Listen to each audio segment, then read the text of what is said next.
Hey, this is George, Hey, this is Fred. and this is Real Talk with George and Frazier. What's going on, brother? But nothing much. That is Friday, man. You can't get no better than TGIF. Yeah, man. Got a lot of work to do. I got a lot of work. I got to close the pool this weekend. I got to cut the grass. We're supposed to be going out of town. My father-in-law is going out of town, so we're taking him to some dinner someplace. My wife set up, man. So it's just a crazy weekend, brother. Crazy Wow. weekend coming up. So That's like a busy weekend. I'm just saying. I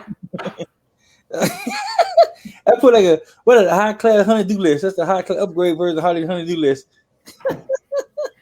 man, I've been doing it plus regular work that I've been doing too. You know what I mean? The real estate market is starting to pick up a little bit, and we're starting to see some cracks as far as good opportunities in the real estate market when it comes to this moratorium. And what we're starting to see is a lot of investors trying to get their equity out before this market goes sideways. Yeah. I've been speaking to a lot of realtors as well too, and they're saying, even though mortgages have quote unquote and sales have been going up, it hasn't been sales. More than 60% of their money that they've been pushing through the system are refinances because the rates were so low. So that's really what they're seeing. But the actual sales themselves have been slowing and slowing. So, we're looking at a correction right here. So now might be a good time to get your capital stacked together, man. Take advantage of some opportunities. I know that's what I'm trying to do. I'm trying to do it right now as you speak. Definitely all good. No, I'm trying to get it in there.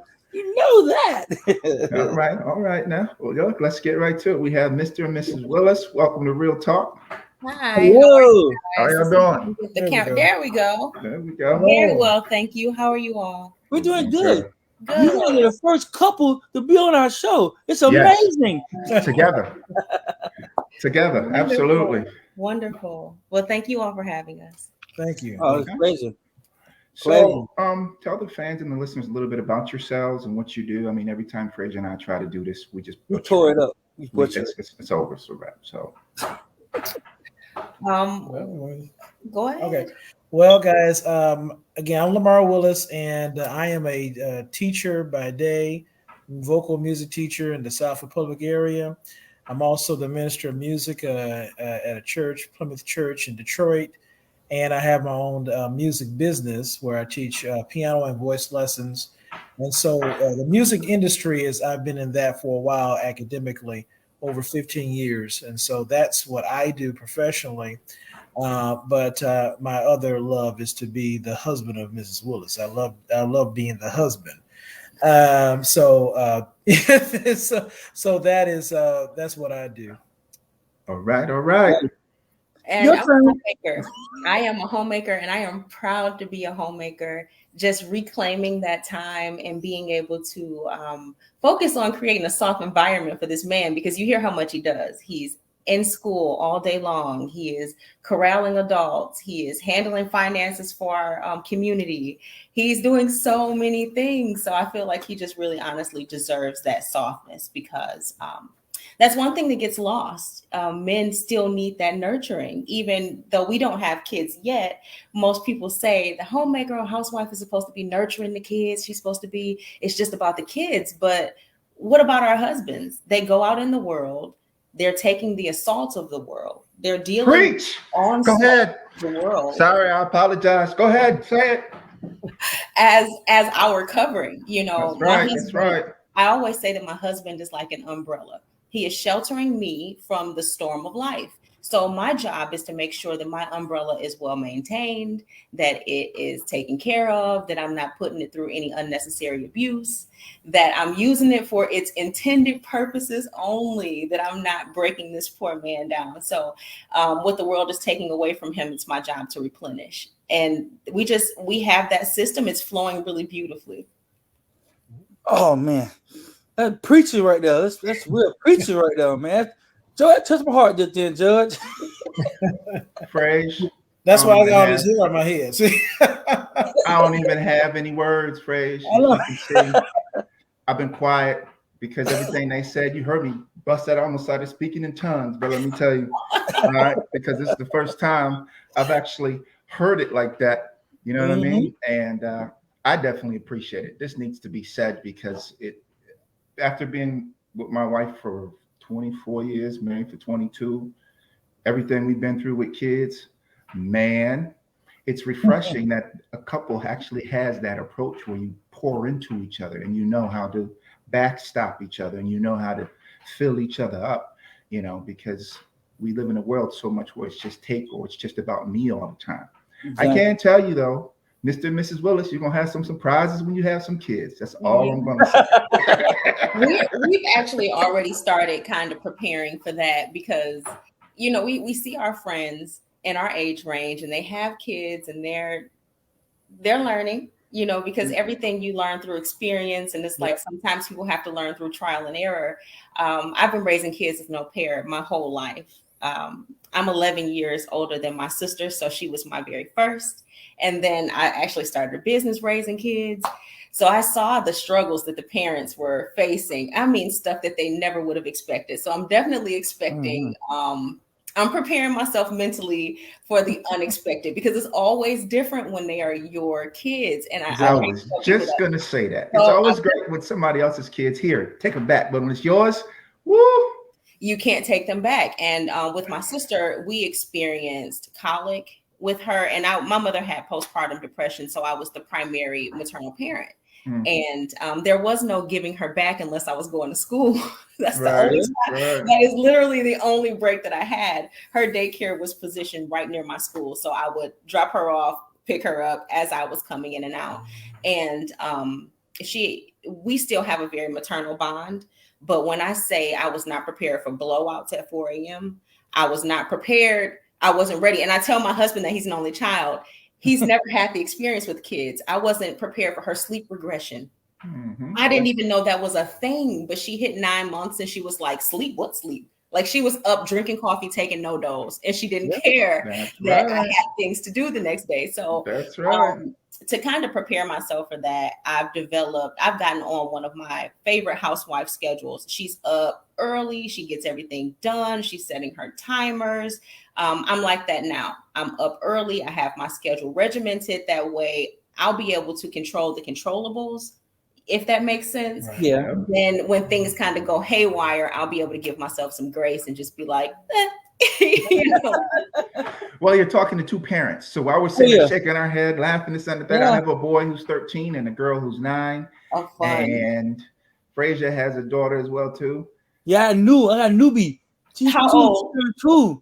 Oh, I love her. Oh my. They can get a big difference because my oldest son is 23, and my second son 18. They got one son that's 11, and now I have to all the way back down to my 2-year-old baby girl. That's Is she the only girl? Baby girl, but it's a blessing. You want to say why I say that? Because it teaches me. Because relationships go up and down, right? Not up and down relationship. And I already heard about it. Said nothing like a love of your daughter. That's right. I already heard about it. You only hear about it when you got all boys, right? But now you actually see it. It's amazing. I mean, it's to me like I would do anything for her. Right. I would climb a mountain for her. She was like, "Go, wait, Daddy, you coming? I'm coming. Well, yeah, I'm coming. Well, yeah, I'm coming." Ain't a big difference between raising boys and raising girls, right? From both aspects. Cause now I'm telling you the truth. Now the only part you got to worry about, if you have a girl first, the girl always attached to the daddy first, and for some reason the women get jealous. We always say, "You a good baby." But it's not a new baby girl right here. This is my new woman, right? You look at it. You gonna do it. You need to shut your mouth right now. You telling on yourself, and you know your wife watch this show.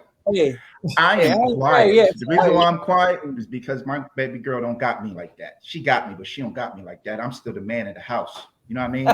She don't break me, but I'm broken. Broken in pieces. Broken in pieces. Okay. When she came out the womb, the first thing she did was grab my hand. She put her hand and she grabbed my pinky like that. That was the first thing she did when she came out the womb. To this day, at 9 years old, she's still the only person, take notes, that gives me a hug in the house and say, "Hi, Daddy, how you doing?" So exactly. When I say down to the end, she's down to the end. Everybody else is like, "Oh, just that dude." But her, there you go. That's my baby right there. Yep. Well, no, I want to keep that as a standard when we do have kids, though, because my husband is still going to need. I mean, he still has requirements. He didn't stop being a man when he decided to make a family with me. So he still my husband will still need me to lavish attention on him. He'll still need those things. That's my job as his wife. It's my job. So, me and the baby will both be at the door. Hey, daddy, That's what I'm talking about. You can grab one pinky and I'm gonna grab the other because No, I understand that in theory. However, listen, Mr. Willis, in 22 years, it went from some of that to, oh, dad's home, to what I just told you. Okay. And your baby girl will love you through the thick, through the thin, through the this, through the that, blah, blah, blah. She'll be right up under your arm like this when everybody else will just be like, oh, dad's home. That's it. I'm trying to tell you. God sent her in my life at the absolute right time, because that's exactly what I needed to snatch me back to this reality. And I'm a workaholic. So my daughter, I mean, even when she was 9 months old, she would pull me from the computer. I'd be pushing her like this. I got to get this report done. And she would look at me. She would try to turn me around. I mean, she's 9 months old. She'd sit on my lap. I don't care what you're doing at this particular time. I need your attention. And that's all that matters. Yep. And that's exactly what I needed to bounce myself back and live in today, as opposed to, I got to get this done by the end of the month, and I'm thinking about next year, 5 years from now. So she's definitely a blessing. Definitely a blessing. Oh, you got one good advantage, though, Mr. Willis. You got one advantage. What's that now? You can sing to her. You can sing to her like a magic man. Like Diddy my singing terrible. She leave me like this. I love you, daddy. I really do. That's it. So it's a wrap. Give me a hug. You're singing terrible. Give me a hug. I can sing. Well, see, that's the thing. I teach kindergarten through 8th grade, and I've been doing that for over 12 years. And so, even though I don't see the kid, I'm not with the kids after hours. I'm with them the majority of the day, and I see the little things that really speaks to their souls. Musically, as a music teacher, and I could just imagine, how I would be in a role where I could take, just some of the knowledge that I know being around kids so long, where with my own kids, I can have some of those, teachable hacks where I can, be there and, and I would love to apply them to my kids and see how that works out, Exactly. Oh, man, it's amazing. When you see it, you be like, daddy, say, wait for daddy time. Well, look at Lily. Why you do? I used to pick her when she was a little baby. I love music. So I just put the music and I sit there and dance with like we dancing, ready to like this. She do this. Oh, it feels so different. It feels like it's melting your heart. It just melts your heart. Right? Forget about it. He's like everything changes. Like okay, enough about girls. Boys are great too. Oh yeah, my boys are great. Blah blah blah. And my son to see this and be like, oh, he don't love me. No, that's my man. That's my first. Oh yeah. You know what I mean? We have the same temperament. I mean, the exact same temperament. He came out the womb with my temperament. Yeah. We were in the kitchen arguing like adults. He'd be 1 year old and I'd be 34.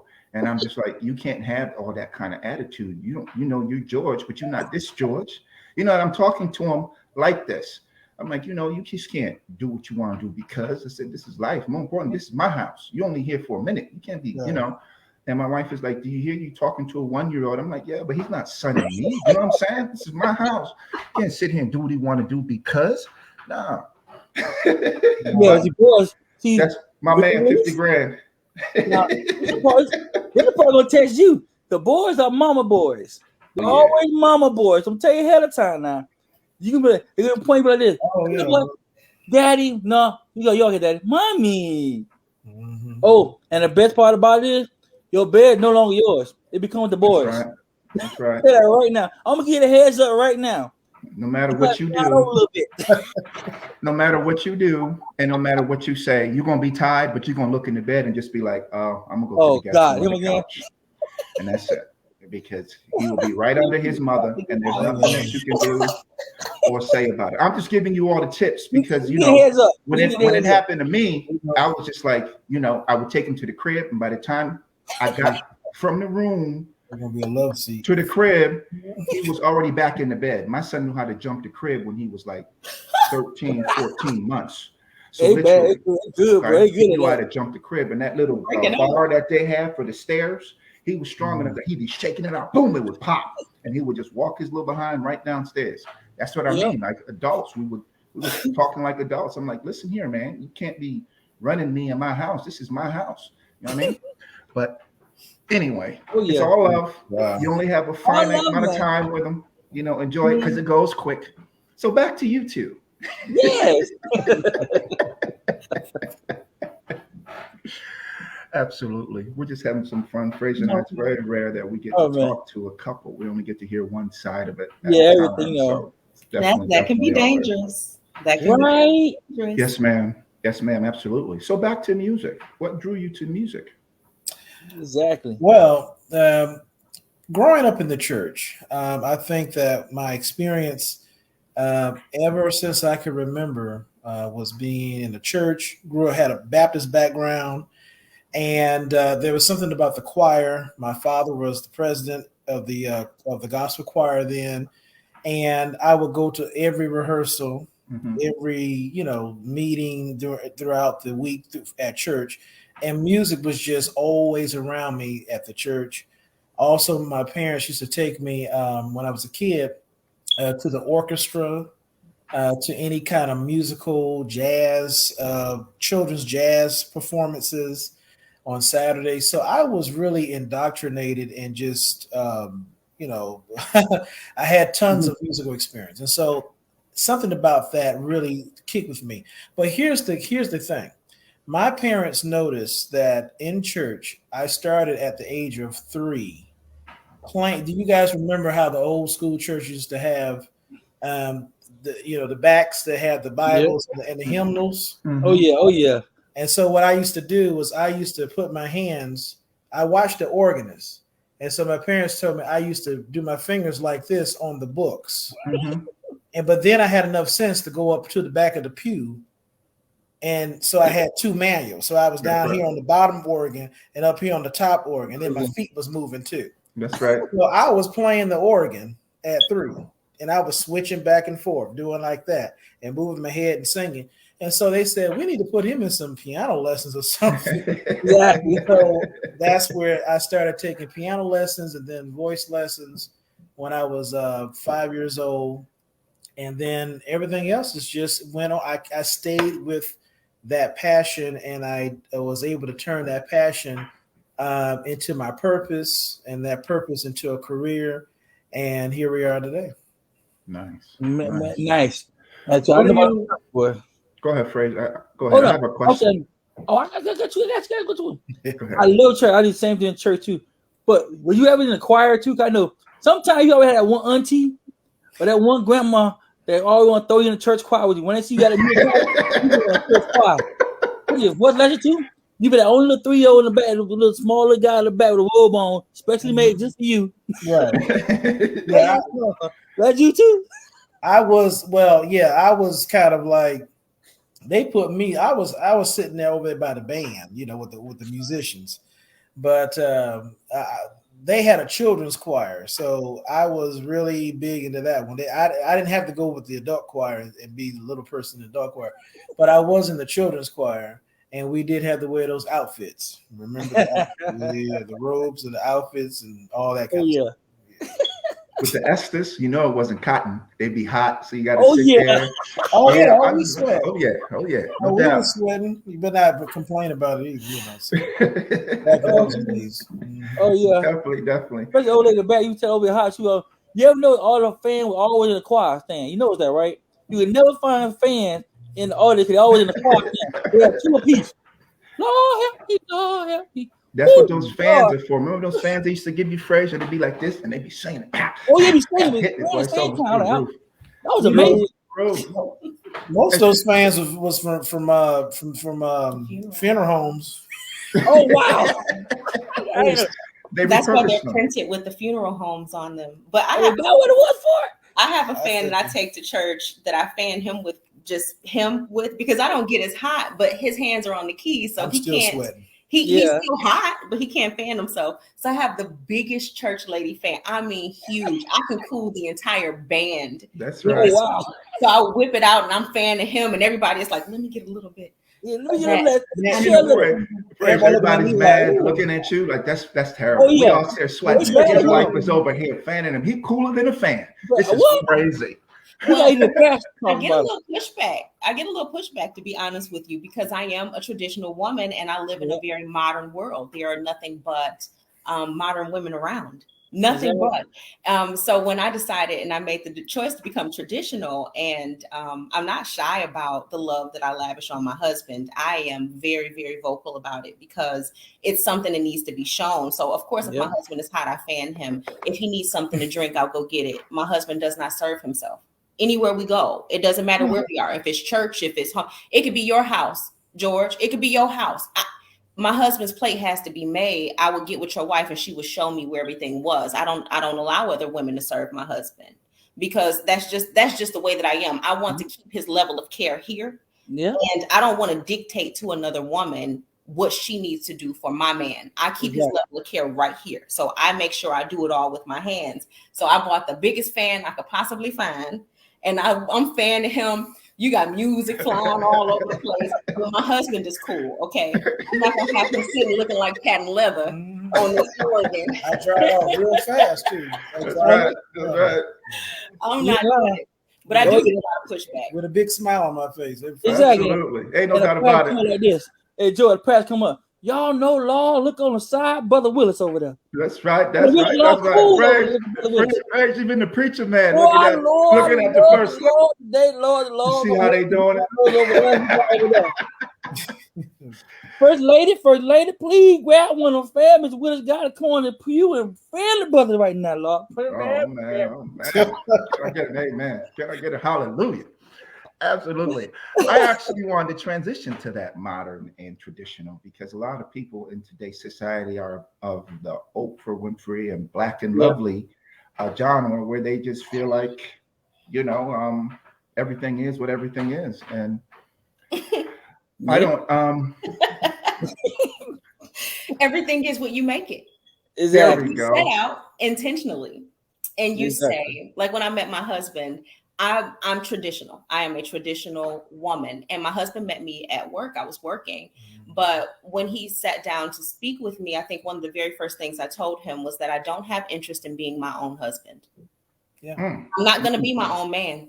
Because I have no intention of leading this household. I was not created for that. I was created to be your support. I was not created to be out in front, giving you all directives, giving you all rules, and you were not created to kowtow to me.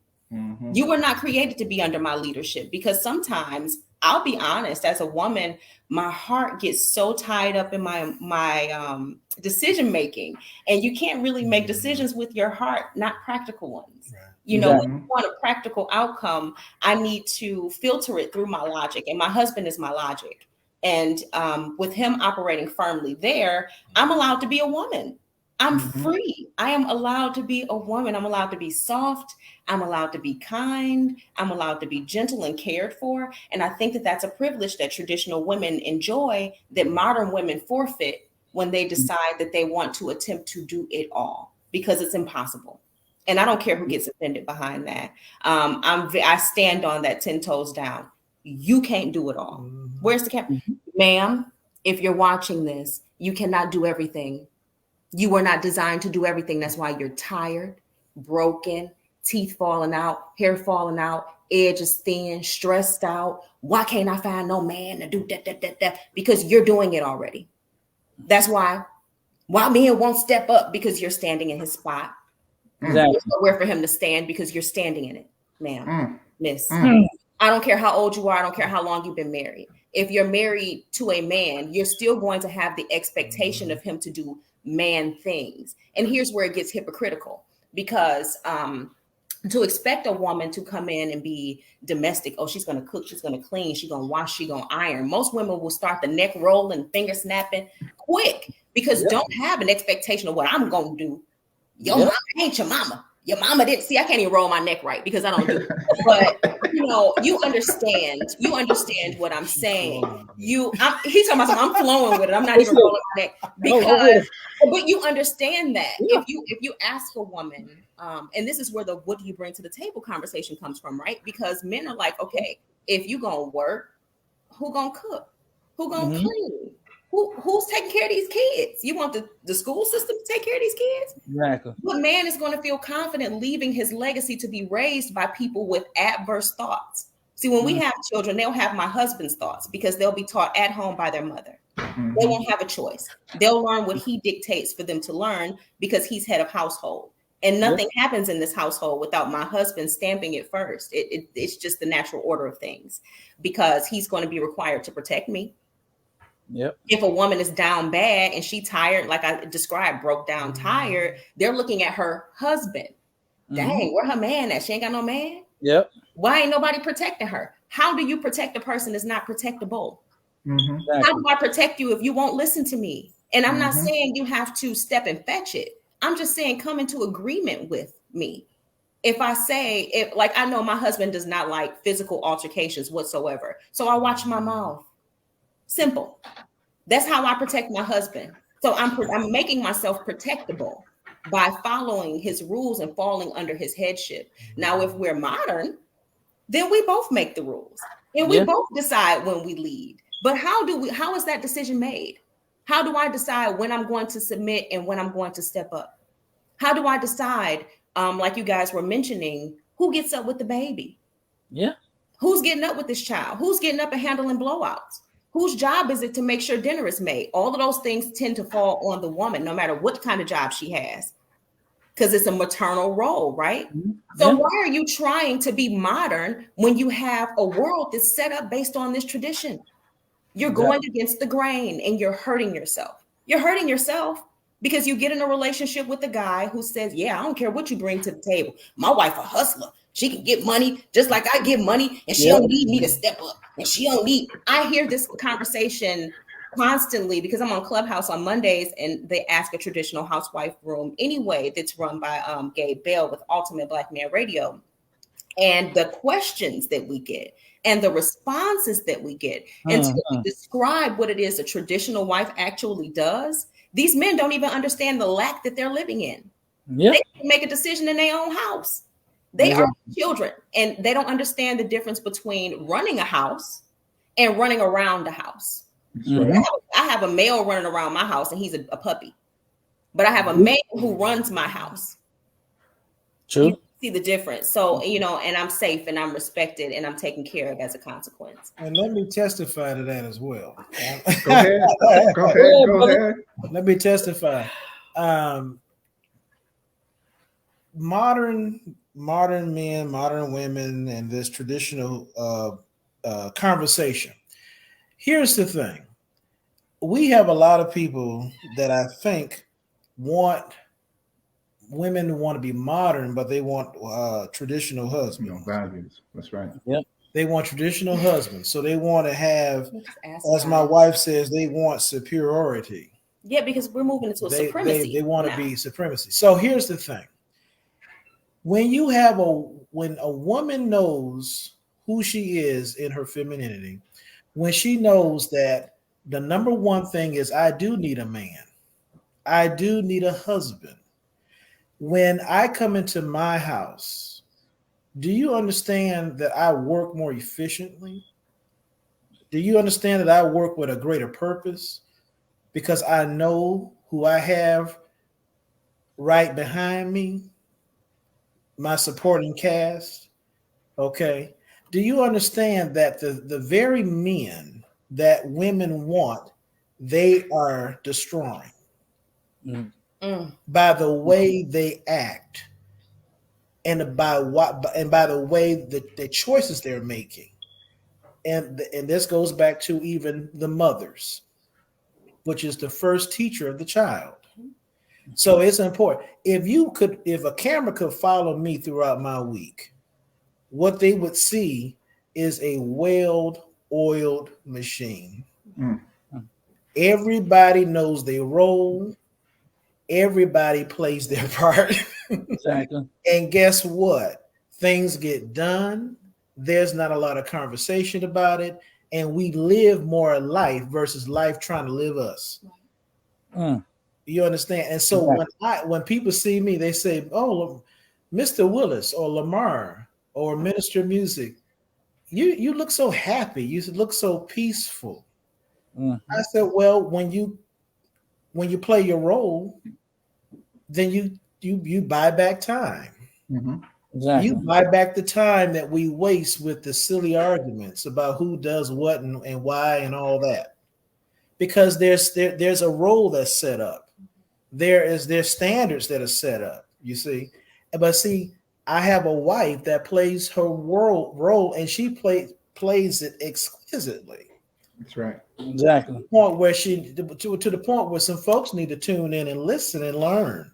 Yeah.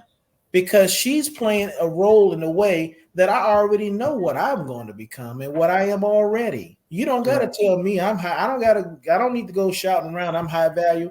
I'm already high value just because of the person who is supporting me. That's right. Exactly.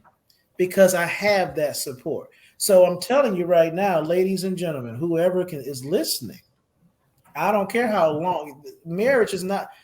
Look, do you want to live in a productive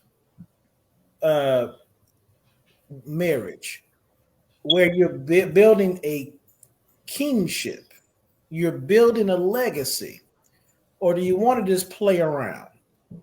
Okay, I know people have been married 50 years and they're playing. Yeah. Okay, they're just playing around. This is the real deal. If you want to have a successful marriage where that you have both spouses that are happy, that are doing the work, not just happy wife and happy life. It's not a one-sided situation. Exactly. It's that we got two people in here and we're playing those roles. So I say this, I love being a traditional husband. I love being able to go out and creating things. And guess what? When there's too much for me to do, guess what? I hire her. I hire my wife. He does. My wife is not, listen, being a traditional wife does not mean that you are barefooted, got a bunch of kids on your back, and you're not, and you're in skillless. That is not what it is. Being a traditional wife is that you have a skill set that you can pour into your husband, who is the boss that will never abuse you. Amen. The person who will be there for you through thick and through thin. That's what people really want. But but hey, to each his own. You're right. I want to actually build on that a little bit. As we take this conversation to where I really wanted to go with it. Where is the church failing? Because when everybody got married, when I got married, the pastor said leave and cleave. But on the same notion, the church has been inundated with worldly values, worldly things. They've set aside biblical principles. I didn't say religion. I said biblical principle, because I always feel like the Bible is always right, no matter what happens. And what that book says is that's exactly what it is, regardless of what they're saying. I had to teach my son that when we were talking about same-sex something. I just had to hit him with a couple scriptures to let him know that the Bible says, before you were created, I knew you, the plans I have for you. I mean, I don't want to go into start preaching. I'm just saying that, that's where I grew up and that's where I came from. So where do you see the church failing? There's because you look and everybody's like, oh, the church is always about tithes and offerings, but it is. It's prosperity pimping. I need your money. I need all your money. I need your money, whether you got a boyfriend, whether you got a girlfriend, whether you got 4 kids, whether you got 5 kids, whether your skirt up to here, whether your cleavage down to here. I need your money. I need a Bentley. I need a cop. I need a helicopter. I need a flight pad. I need a Porsche. Yeah. Because the church and that has become so many churches, because it's become more matriarchal. as men have left, there's nothing left but the women and the children, and women are not going to, our hearts. See, when you have something like religion, it needs to be structured and logical, and then you have a bunch of emotion led, oh, don't say that, oh, that's gonna hurt their feelings, oh, don't do that, oh, you shouldn't do that, and they leading people straight to hell. Yeah, their intentions are good, but the road to hell was paved with good intentions. I say it every day. Yeah, right. I don't care how good your intentions are, how good your intentions may be. I need you to look at the fruits, and the fruits have been rotten since the shift to tithing, and that the $1,000 line. Oh, we got somebody with $1,000 tithes. Come on, Sister Jackson, you got the $1,000. The moment the church became super monetized. Why do I need to tell you the truth anymore? I'm getting paid. Yeah, I'm getting paid. The truth is not lucrative, and it never has been lucrative. It's not popular. It never has been popular. As a matter of fact, I'm kind of expecting this interview to get a little bit of pushback, because anytime you shake the table on what people are seeing as the norm, they push back on you. And there is no different than, being in church. He grew up in the church. I did not. So, me looking at, I look at it through a different lens, and I'm looking at, it's nothing like what they said that it was, a bunch of, softer maternal women who, welcome you in, especially not, the church that we attend. Most of the women are doctors, lawyers. And I know it's not a huge percentage of African-American women who are. I swear they all go to our church. Every one of them, doctor, lawyer, their mothers were doctors in the 60s, 40s, 50s. They're doing so their mind is completely different. They're like, well, I raised my family because I hired a nanny and I maintained these children, and the church didn't tell me nothing different. The church loved me because I'm writing them fat checks. So it's the money. Let me say something about that, because my wife is true. She said, I've been in church my whole life, and that is very true. And so answer the question, where is the church going wrong? And I'll give you a solution too. but let me tell you that what I've seen as an issue. One of the issues again is that historically, the church has been a place where Black males and Black men actually had an opportunity to lead. This is an institution where we led and where we did big things, where we were able to create communities, maintain communities. Okay. We've seen this before. It worked before. When we had an 80% marriage rate, when we had when we had men and women that played the roles that they were given. And guess what, baby? I don't care if you got a doctor behind your name, you got to play the role that you're given. When you come into the church house, I don't care if you doctor and so, you're gonna be sister and brother. Brother got a role and sister got a role in the church. What happened is that when you lower the standards, or when your standards are for sale, that's when we have an issue in the church. Something has to push back. Some things can't change. Some things have to stay consistent in order for you to have integrity, in order for the community to understand what's going on. So it's very important. What happened was that the churches got hungry. They needed the money because they started seeing everyone leaving. Now, why were the men leaving? Why were the men leaving the church? I'm not going to be emasculated and pay for that. You hear that? Yeah. You hear that? Why would I? Why? See, this is what happened. How would you feel? You a man sitting up in the church and the pastor is talking and your wife is standing up there clapping for him, falling out for him. And you sitting there like, well, that's my wife. Who just cussed me out before church. Okay. That's right. Cussed me and the kids through the floor before church. But hey, pastor. How does that work? I mean, pastor. How does that work? How does that make a man feel? Where he's got to go back home and listen to his wife basically say, well, the pastor is actually more of a man than you. Because Pastor said. You see what I'm saying? Because Pastor said. Okay, y'all know. Kind of y'all done heard this. This is not the way the church should be running. People should understand. Yes, there is a pastor. Mm-hmm. Yes, his assignment is to be the shepherd of the sheep. But understand this: there are other men in the church. The church is the body of Christ, and the body is supposed to be the people. Mm-hmm. So actually, a body with just the head, no organs, no arms, no legs, just the head, and a bunch of women and kids. That's called a monster. Mm-hmm. That's right. That's right. See, and so we need to get the monster out and bring back the actual body. So what happens here is this. This is what needs to happen. Men need to have a greater role in the church, right? Yeah. They need to bring back men's ministry. They need to bring back family things.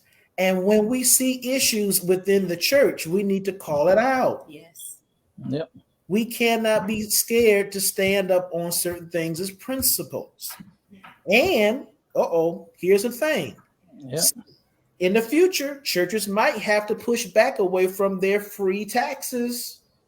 Yeah. Because you cannot talk about certain things and still get a favor from the government. Mm-hmm. Right on. How you gonna stand up on your convictions when they can say, well, no, you got to say this, or we're gonna take this from you. So as Black folks, and I'm speaking specifically about Black churches, we're gonna have to be self-financed, self-ran, and it comes from leadership and the roles that we play.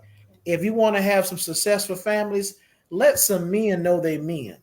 If you want to have some successful families, let's have mothers who are allowed to raise their children and pour into them the things that they need with their husbands. And those children will have better outcomes than what I see when I teach. Mm-hmm. When I'm the only African American male teacher in my school in 2021. Exactly. You hear that? And the kids look at me and they really see me as a father figure. Mm-hmm. Yeah, I know what I'm talking about when it comes to these children. So the church, what we have to do is that we need to have more male leadership in the church, and the church needs to come back being something that is, worthwhile in our community. It's not a family place. It's just a home for a bunch of single people, stragglers, single mothers with their kids. That's what I've seen in most churches. Now I can't say our church is more family oriented. We have people who have been in our church for generations, hundreds of years. Since its inception, we're at 102 years now. Excuse me, and we've had families who established our church. Their families are still there. On mass, these churches are about the money. They do not care. You can be polka dotted and pinstripe. Come on up here and preach. They're not looking at your discernment or checking your background either. They want that money. They're gonna bring whoever's gonna have you holler. I can get up there and read the recipe to banana bread, and people still be falling out. And people have to have a greater requirement for accountability. When I step into a church home, I'm expecting it to be a church home.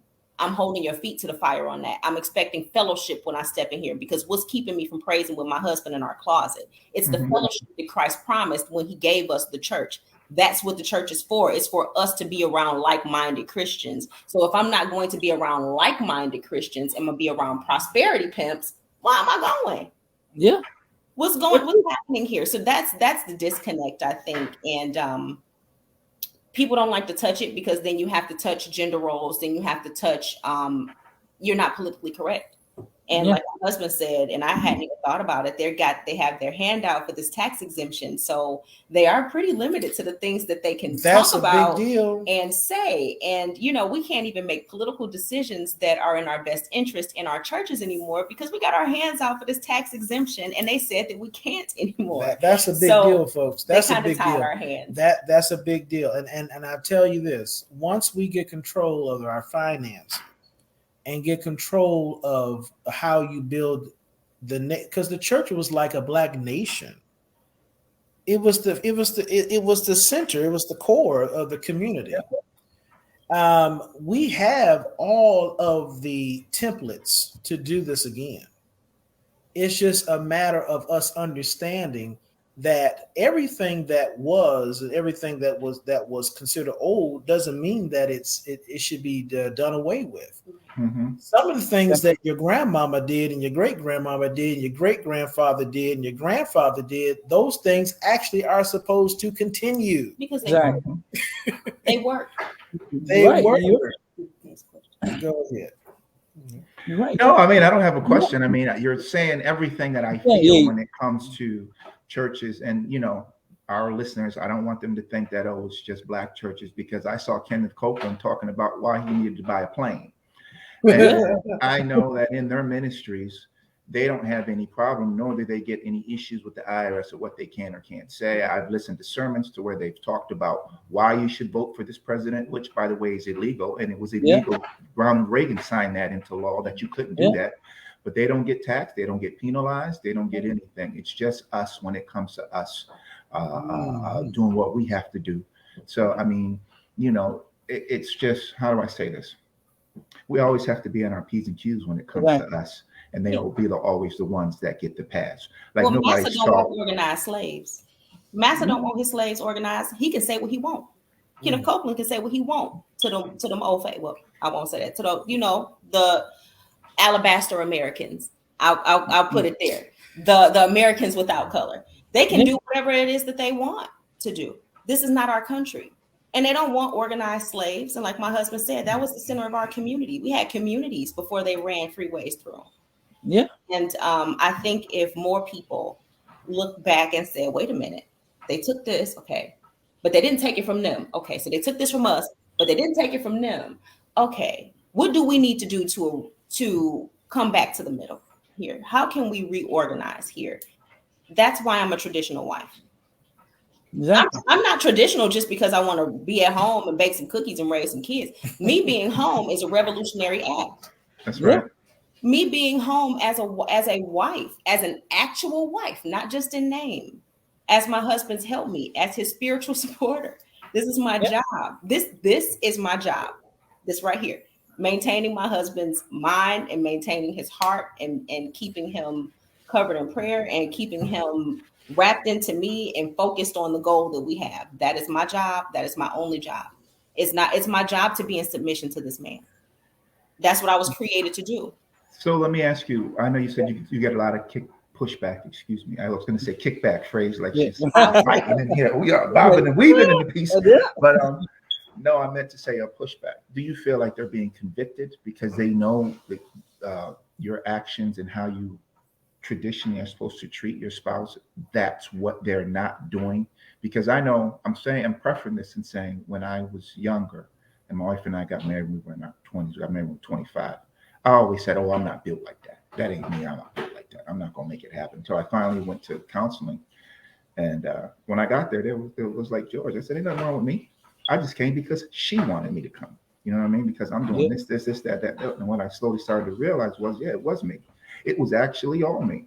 So because I couldn't move, change, or see anything, we were stuck in this particular pattern because I refused to move. And like you said, when you're the head of the household, if you can't give the direction, then all of a sudden somebody else will take that spot because you're not given the proper directions or you're not leading, and we have to go someplace.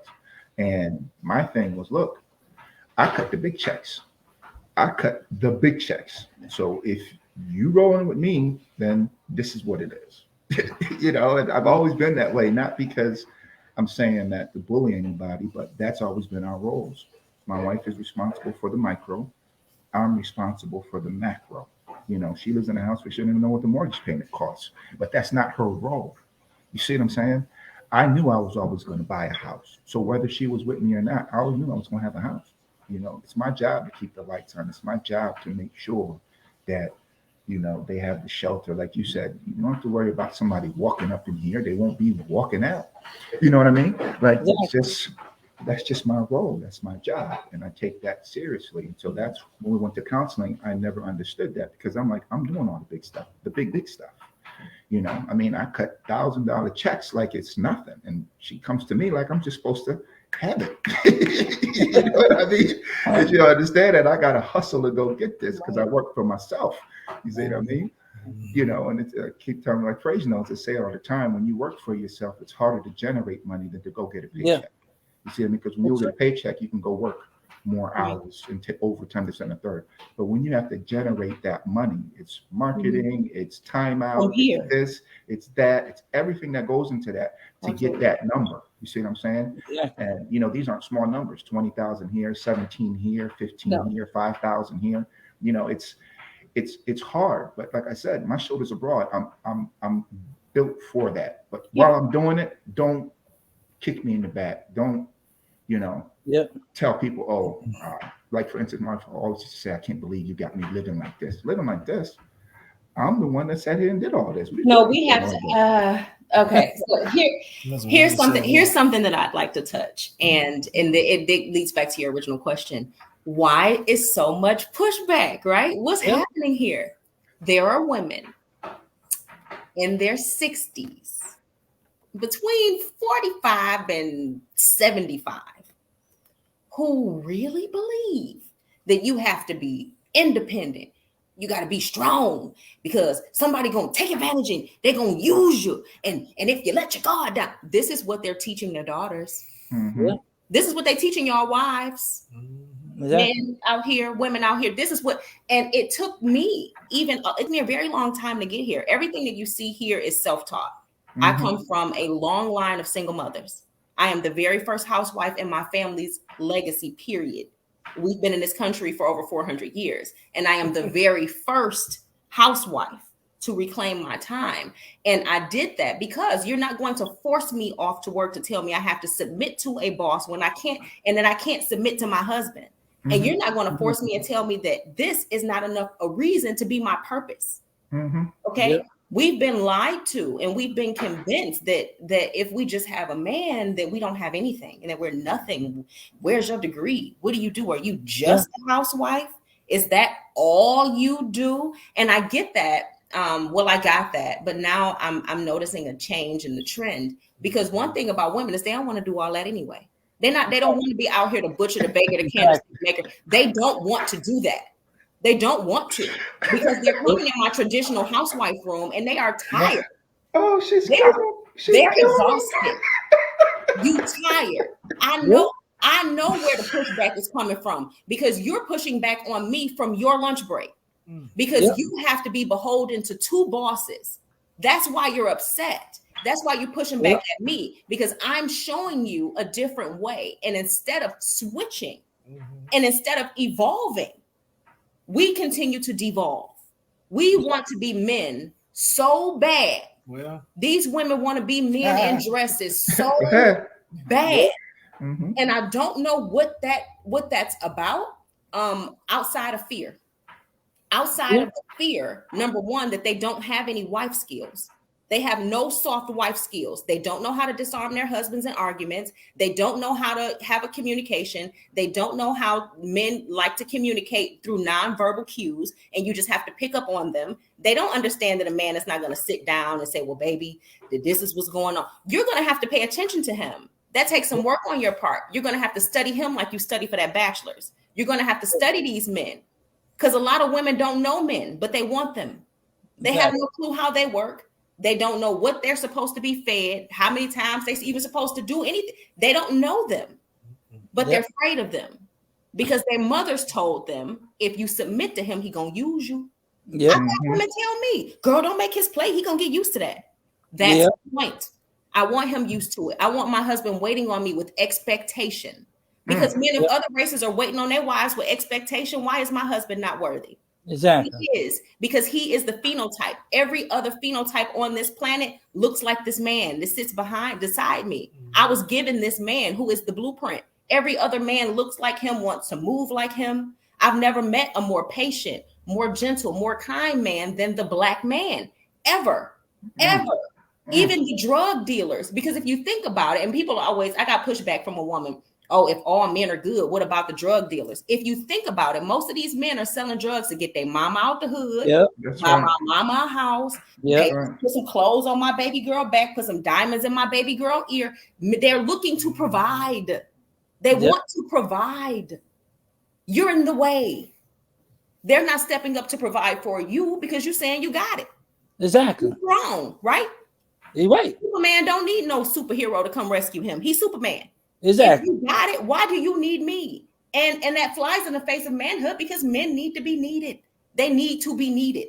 I don't care if I can open something on my own. I'll let my husband do it. I defer to him constantly because I need to reinforce that. I need you. I need you. Me right here. I need you.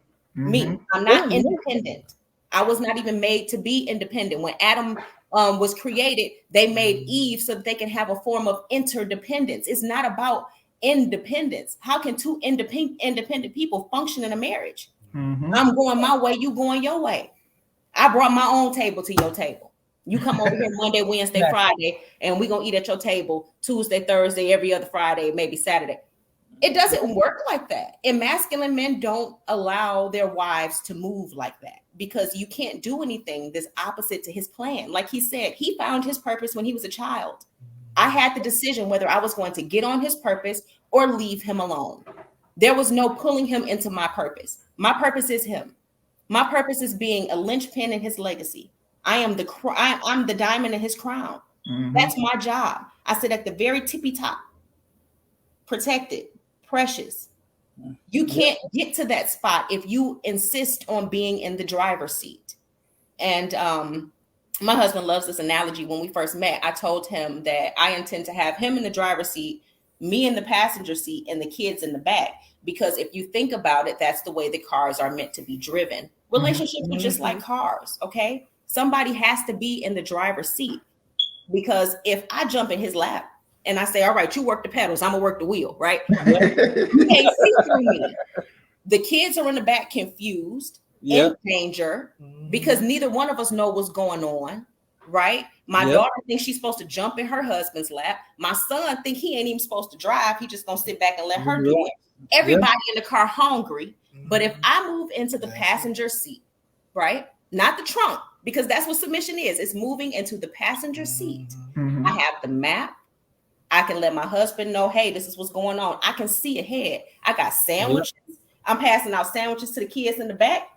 Don't bother your daddy. Let him focus on the road. I'm allowing my husband freedom to operate in his manhood only simply by operating in my womanhood. Simply by operating in what I'm supposed to do, he's able to be the man that he needs to be. It is very simple. There is no abuse there. They're not that scared of their boss. They go and submit to a boss that they did not pick. They go and sign onboarding paperwork to get on their program to a job that will replace you in a heartbeat. Exactly. This nigga won't replace. He couldn't find a replacement for me. I make myself that valuable. That's right. Exactly. That's right. You go ahead, and say it.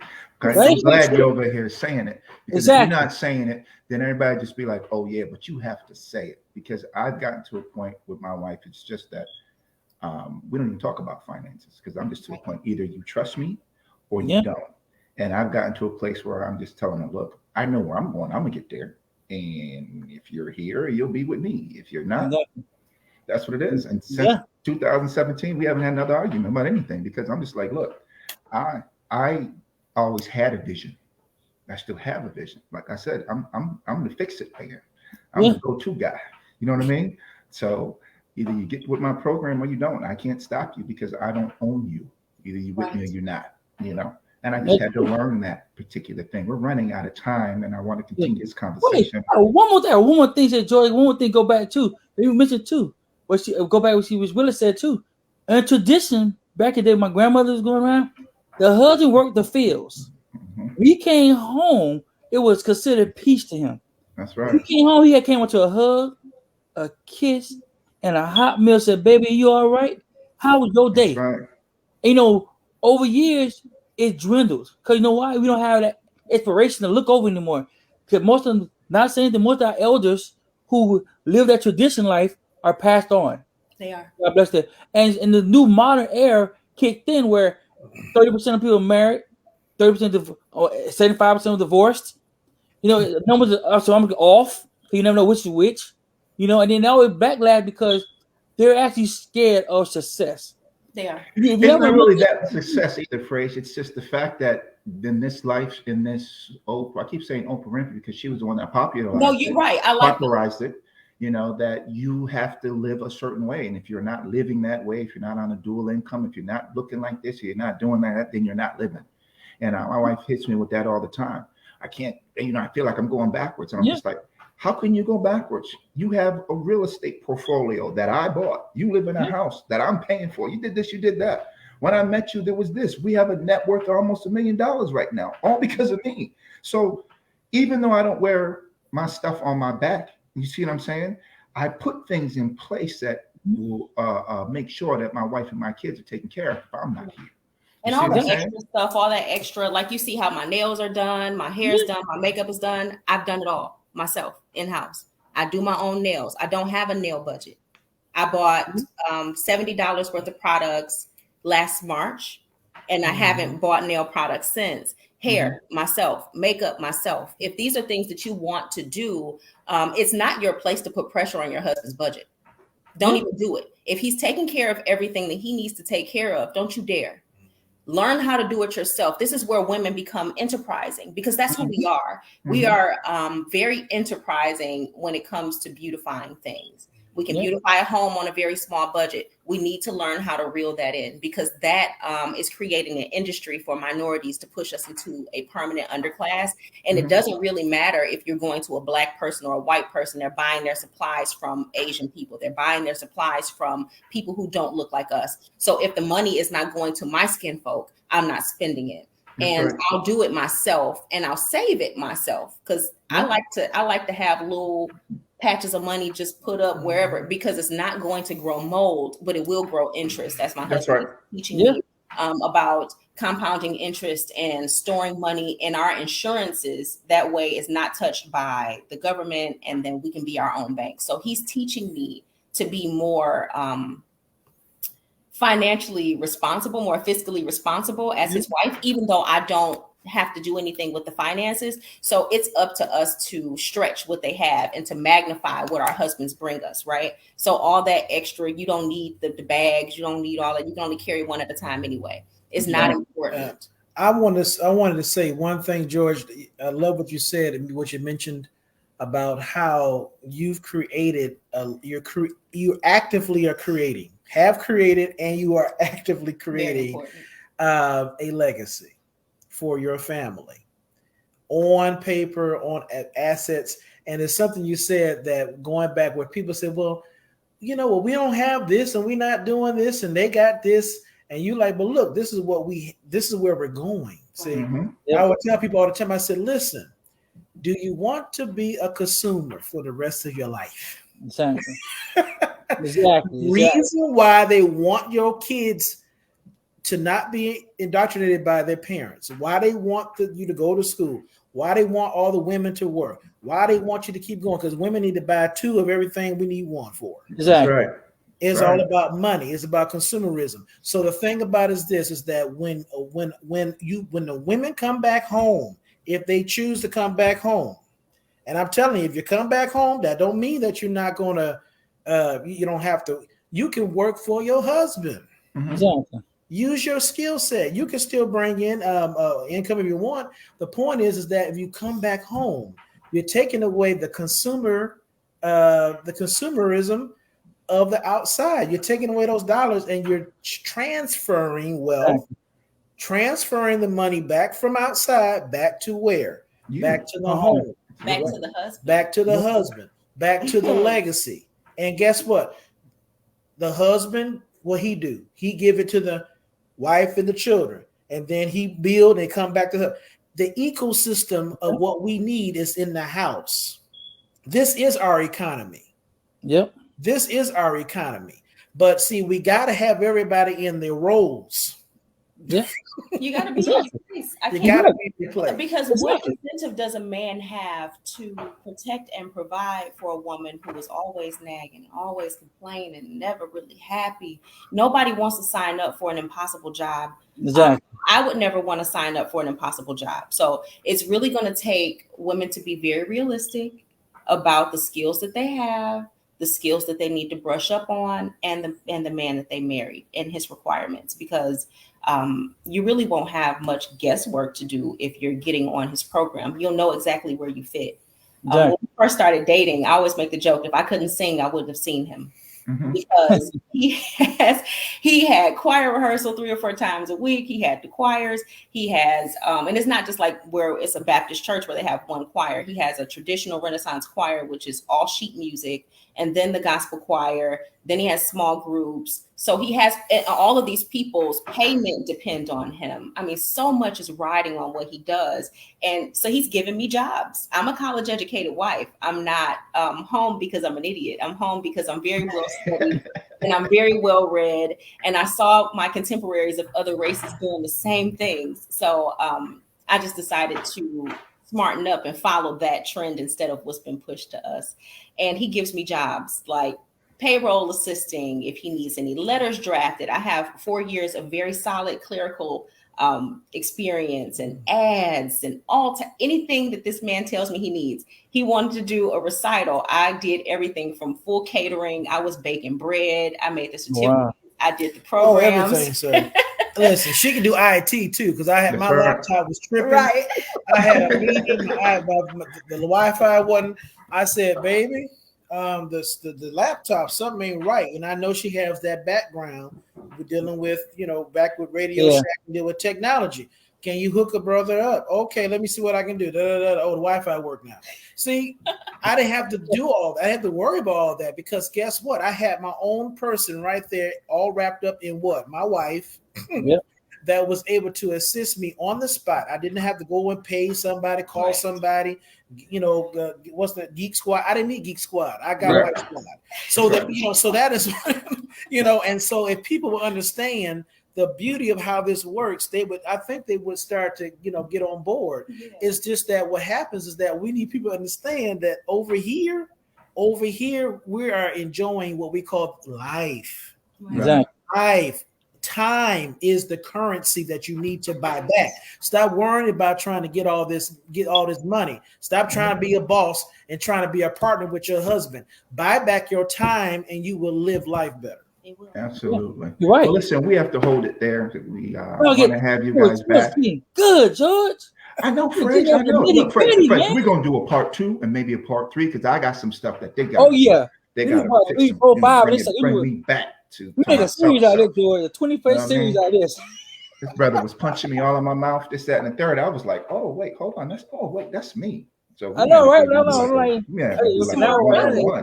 This is my brother. I love to sit and listen to him talk. I sit and listen to him talk just like a stranger. I'll be right in his face, eyes open and everything. So yes, anytime that you want to do this, just please reach out. And like my husband said, I'm his assistant. I'm like his wife's assistant. So I do all the scheduling, and I typically have his schedule in advance. So I know where we could fit in another interview too. And I'll let us know.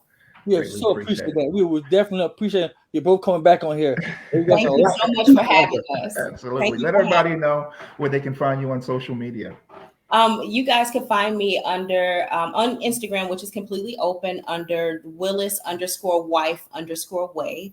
Also on Facebook under Tiffany Marie.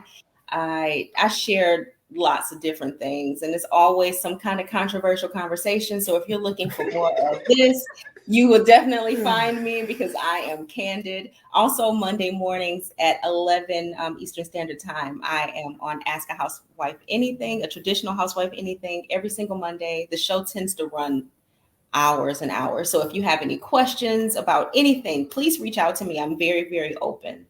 Absolutely. Right. And my favorite speech is, welcome to the family. For the first couple in our family, welcome. We love you guys. Thank you so much for having us. It's been great. Thank you. Cheers. All right, bye-bye. Bye-bye now. Right, be blessed. Wow. Told you, George, man, another banger, George. I told you, keep them coming. Hey, listen, I hope you guys enjoyed that interview. I hope you got some quality content out of that. I hope you got some value of what they said. And I hope you listened.